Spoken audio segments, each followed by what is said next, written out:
دا عمر ضروری دی او په غاښ باندې دوه کېدل دا ضروری دی. کومه خبره ده؟ د اصل څیز هغه عمر چې عمر پوره وي اصل خبره هغه ده که نه بس برابره خبره ده که دغې څاروي هغه غاښ کړي وي او که نه وي چې عمر یې پوره وي. لیکن دا خبره به یاد ساتل پکار دی چې عمر دا د هغې څاروي پته لګي چې د یو سړي په خپل اخور باندې لوی شوی مختاره متل کې وایي چې په اخور دې لوی شي نو غاښ یې مه وخوره. دې مطلب دا دی چې ستا په اخور باندې یو څاروی لوی شوی دی بیا د غاښ کتلو ضرورت نشته تا ته پته نه چې د عمر پوره دی. علماو چې کوم دا ذکر کړی دی چې غاښ ضروري دی یا غاښ کتل پکار دي دا عمومي په 2 کالو باندې چې دی نه هغه غواګانې میخ وغیره دغه کوم څاروي چې دي دا په 2 کالو باندې غاښ کوي ځکه ورته 2 غاښې 2 کالې پوره شوي وي. نو چې د سړي په خپل اخور باندې لوی شي نو بیا غاښ کتلو ته ضرورت نشته که غاښ کړی او که نه چې 2 کاله پوره شي دلته پته لګي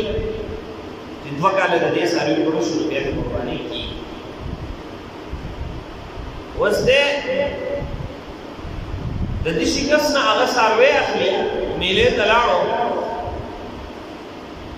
میلې ته چې عموما لاړ شي نیم په نیمه څاروي هغه داسې ولاړ شي هغه غاښ نه یې کړی تپوس دې وکړي هغه تاجر نه هغه ته غاښ یې کړی هغه یاره غاښ یې نه دی کړی خو عمر یې پوره دی.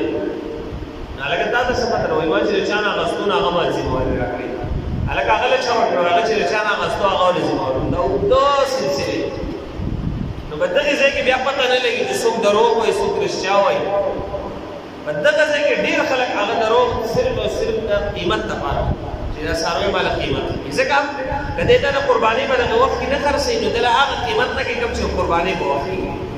نو د قیمت دپاره ډېر خلک هغه بیا دروغ وایي او خصوصا تاجره طبقه خو هغه دروغ ډېر وایي. د دروغو نه بغیر خو کار نه کېږي. دا مونږ څه کوو چې به 100 زره یې اخیستی وایي هلکه ما په 13 اخیستی دی او په 32 خرڅوم نو دروغ هغه انتهایی زیات ویلی کېږي زموږ په معاشره کې. نو احتیاط په دې کې دی چې په میله کې یو سړی څاروی دی یو تاجر نه اخلي